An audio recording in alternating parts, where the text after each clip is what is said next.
Hi, today I'd like to talk to you a little bit about cognitive behavioral therapy. I know it's kind of a lot of words, it may be intimidating to hear that, but I want you to think about something. Follow along with me, please. Cognitive behavioral therapy. Thinking affects what we believe. Okay, so thinking, feeling, behaving is the good way to look at it. So how we think affects what we believe about ourselves and about the world around us, people around us, everything, and that affects our behavior. So if our thoughts are a little bit distorted, not clinically speaking, but just we have a misinterpretation of the information. Uh, we act on the interpretation that we understand. So if someone says to me, this food is hot, and so I blow on it, thinking I'll cool it down, and then I eat it, but it's hot, spicy, and I didn't know that. That's a distortion. Very simplistic way of looking at it, but I think that helps you understand the idea behind cognitive behavioral therapy. So if someone says, if perhaps there's an argument, I don't like what you did when you were um, taking out the garbage.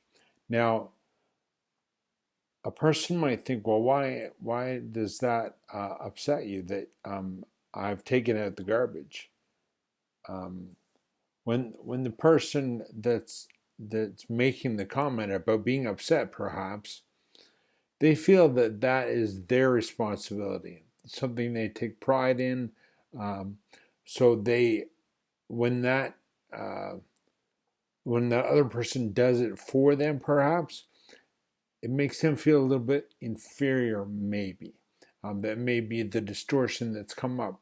Um, Inferior, or the person taking out the garbage, doing the task, uh, feels that the um, person does, originally was supposed to take, that's their chore, if you will, that they're incapable, and then they start to feel down and they react on their feelings of negativity, incapability, perceived incapability, so they could lash out at the individual that took out the garbage.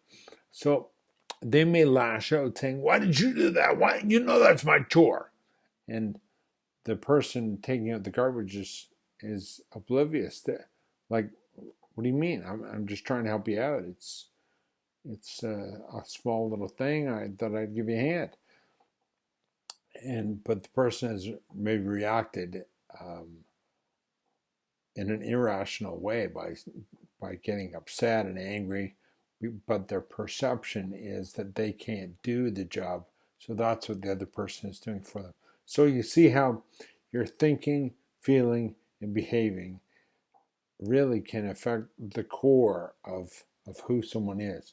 So when their thoughts are affected, that's how that's the way they feel is affected, and they act accordingly. So their behavior is affected. So that's a brief synopsis of my understanding to be for cognitive behavioral therapy.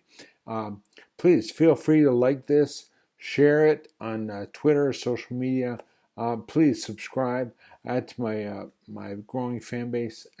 I guess fans. I don't know. I'd like to offer some therapeutic tips in the future. So I'm going to set up a PayPal account, and I can't do that for free. I can set the account for free, but I can't offer free therapy. But I'd like to at least maybe set up a PayPal account so that people that find my information helpful might want to be able to donate to that account so that other people can get free understanding online of what cognitive therapy might be, other thoughts about the brain, perhaps some different therapeutic techniques. And I also do some free online, not free, sorry, some online therapy that can help other people through Skype if people want to set that up. And a lot of times people don't have the funds to do that because they can't afford a therapist. But if I have other people that can donate to that um, cause, then it's not a charitable cause. You can't deduct it, but I mean, it's it's a way I can help people and hopefully help people that are less economically available um, to come and see me at my office or to pay to see a counselor in their area. So if you can help me, I'd be glad to tell you how to set up the PayPal payment. But please forward this, retweet it, put it on Facebook, whatever. I'd be glad to help. Okay, thanks. Have a good day.